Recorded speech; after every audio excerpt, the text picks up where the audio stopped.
Cowherd Line News. You know what else has been happening for years? What? College athletes getting paid and gambling. Yeah. Do you know I saw a story one time? Two things also that are not new. There was $4 billion bet on the Super Bowl in America before it was legal. I think 3 of it was in Hoboken, but $4 billion annual in America was bet on the Super Bowl. I think that's the number. And it's like, it wasn't legal outside of Vegas. So yeah, I mean, it's like one thing if this is just this is an absolutely new thing. Gambling on sports, you never heard of that before it became legal? Okay. Somebody once said to me, no one's ever gotten a new car for signing with a particular college before. That's impossible. Somebody once said this to me years ago. Do you feel bad when you make picks and miss? And I said, you ever get on a plane to Vegas? They're all full. People get willingly on planes, fly to Vegas to lose money. They don't build those casinos because they win. I don't mind missing picks. I hit some, I miss some. But what do you mean? People you feel bad. What are you, God? It's your wallet. It's not mine. Right. What the hell you have in your wallet? The Celtics were without Marcus Smart last night, but they were still able to bounce back with a huge 109-86 Game 2 win against the Bucks. They pretty much controlled this entire game. They got out to a really hot start, led by as much as 26, and by as many as 26 in the third quarter. Jaylen Brown did have an off night shooting. He had a game high 30 points, 25 coming in the first half. He shook it off, but the defense also stepped up in Smart's absence, which was a big deal because that was a significant loss to not have Marcus Smart out there. But they limited Giannis to 28 points with 9 rebounds and 7 assists and 6 turnovers after his Game 1 triple-double. So now the series is tied 1-1 and heads to Milwaukee for Game 3 on Saturday. Jaylen Brown had 30 points. Jason Tatum had 29. The game was over 4 minutes in. Yeah, it was Boston's night, start to finish. The downside to a 7-game series, which you and I have also complained about, is that you get games like this. Milwaukee won the opener, and their takeaway is we got home court advantage. Like, they didn't bring the intensity. In college basketball and March Madness, where the quality isn't very good from the officiating to the coaching to the players, but you see the passion. Like, this was like 5 minutes in, you're like, all right, Milwaukee took the night off. Yeah, I mean, but this was a must-win game. Oh, it was the season for Boston. Yeah, the for season. Boston. So they're going to bring everything they had, and they did. It was a very, very impressive game. The Bucks are favored by 3 in Game 3, according to Fox Bet. But I do love that Boston came out and played this way because now you don't feel like it's going to be a short series. You do feel like you're going to get some action in Game 3, and because the way that Game 1 went, it was like, well, yeah, the Bucks look like they're going to win this easily. I don't feel that way now. This could end up being a long series, and Marcus Smart obviously will hopefully get back, and we're still waiting to find out about Middleton. So, in more injury news, Joel Embiid is still recovering from the orbital fracture and concussion that he suffered in last week against the Raptors, up 30. He'll be out again tonight. Game 2 with the Sixers against the Heat. Doc Rivers did have an encouraging update about his return. He said Embiid did some work earlier this week and is doing a lot better, but he stopped there to avoid giving any false hope. So internally, the team is reportedly still holding out that he'll return this series, holding out hope.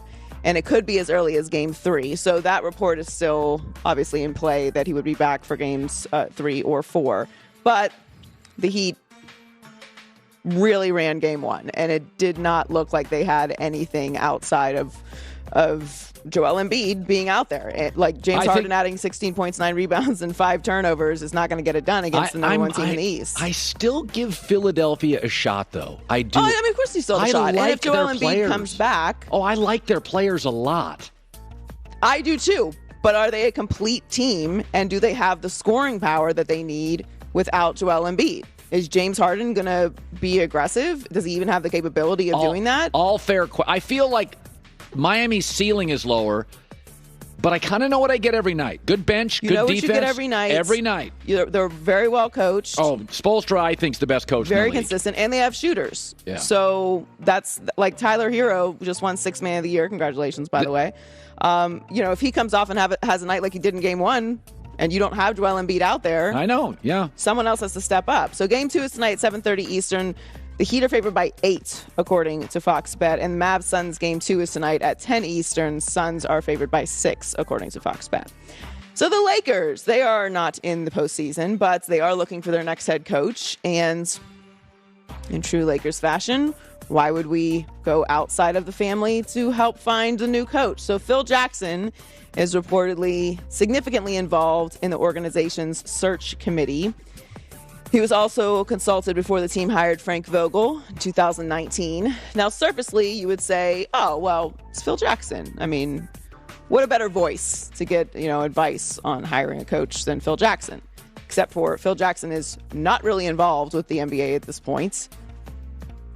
How much is he going to give a step back, honest opinion about the organization as a whole? And once again, it's got to be in the Lakers family. Everything's got to be in the Lakers family. That's the Cowboys.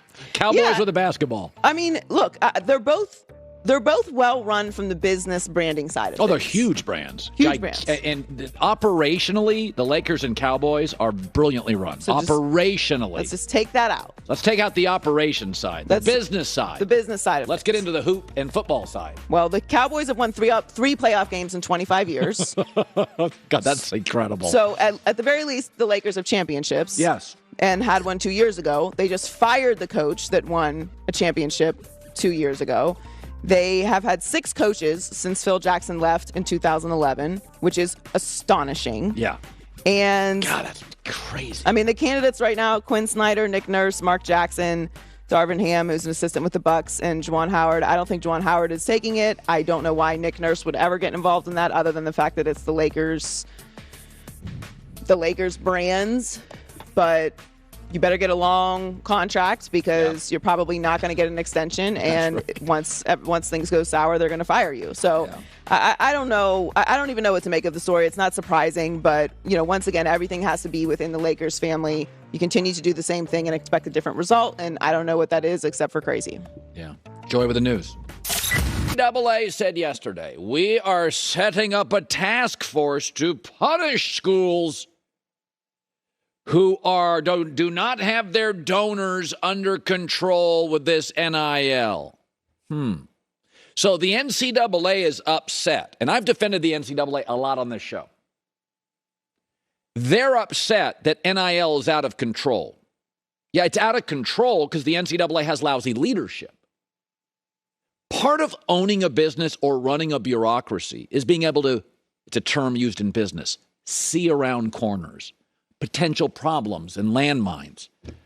There was aggressive legislation, Florida, California, Texas, for the last 8 years. How many times have Joy and I talked about athletic compensation for college kids? It's been a discussion since we've worked together for years. The NCAA was stubborn, dismissive, ill-prepared, maybe blind. But it's not like this came out of nowhere. This was not a meteor. It's like legalized gambling. The smartest people in my industry and the smartest companies, we knew it was coming 8 years ago. Those companies and those individuals have benefited from it. The NCAA, for 6-7 years, was rigid. Coaches fighting NIL. As legislation, bills were being passed to pay athletes. I saw a story this morning.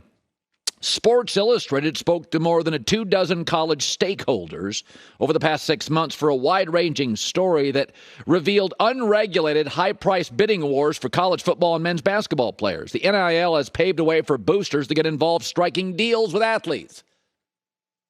Well, where the hell did you think the money was coming from? A local priest? Schools weren't going to pay it. Where did you think the money was coming from? It was coming from boosters who've been giving money to schools for years. This is not a problem that you couldn't forecast. I mean, even with our weather, the weathermen go on and give you a 5 and a 7 day outlook.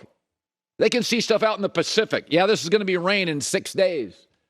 We had like 6 years to get ready for this thing.